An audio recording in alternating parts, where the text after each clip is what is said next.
Assalomu alaykum aziz obunachilar, kanalimizga xush kelibsizlar. Bugun sizlarga uy sharoitida duxovkada ajoyib non retsepti bilan bo'lishmoqchiman. Buning uchun bizga 1 stakan iliq suv, 1 choy qoshiqda tuz, 1 choy qoshiqda dro'j solib, yaxshilab aralashtirib, endi unimizni elida o'tkazib olamiz. Un taxminan menda 4-5 piyola un ketdi. Yaxshilab qattiq xamir qilib olamiz. Yetarlicha xamirlarimizni solib, endi oshirishga qo'yamiz. Xamirimizni ko'tarilib chiqqunga qadar. Menda yarim soatda ko'tarilib oldi, iliq joyga qo'yib qo'yganim uchun. Mana xamirlarimiz ko'tarilib oldi. Endi esa xamirlarimizni olib zuvalachalar qilib olamiz. Ikkiga bo'lib. Albatta uyda tayyorlab ko'ring. Albatta ko'chadan sotib olmaysiz. Juda ham oson va juda ham mazali non bo'ladi. Xohishga qarab qanday shaklni keltirish o'zingizga bog'liq. Men shu shakldan qilib foydalandim.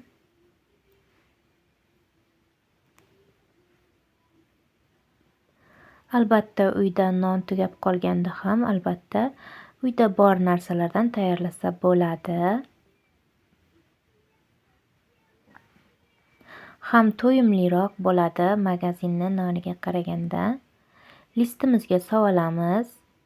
Mana shu shaklda qilib joylashtirib oldim. Endi esa vilka yordamida vilka urib oldim.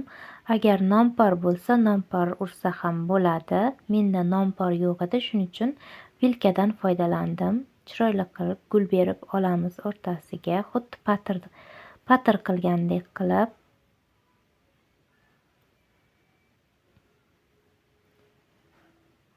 Endi esa tuxum sarig'ini yengil qilib surib olamiz. Duxovkani qizdirib qo'yamiz. 200 gradusga qo'yamiz. 200 gradusda yarim soatda pishib tayyor bo'ladi. Gaz pechiga soldim. Mana ko'rib turganlaringizdek nonlarimiz chiroyli bo'lib pishdi. Mana ichlarini ham ko'rsataman. Orqa tomonlari ham qip-qizil bo'lib, xuddi tandirda pishgan nondek bo'ldi. Albatta tayyorlab ko'ringizlar, retsept bo'yicha juda ham oson va tez tayyor bo'ladi. Ham to'yimliroq bo'ladi. Agarda sizga retseptimiz yoqqan bo'lsa, albatta kanalimizga obuna bo'lib, like bosib ketishni ham unutmang azizlar. Sizlar bilan keyingi videolargacha ko'rishguncha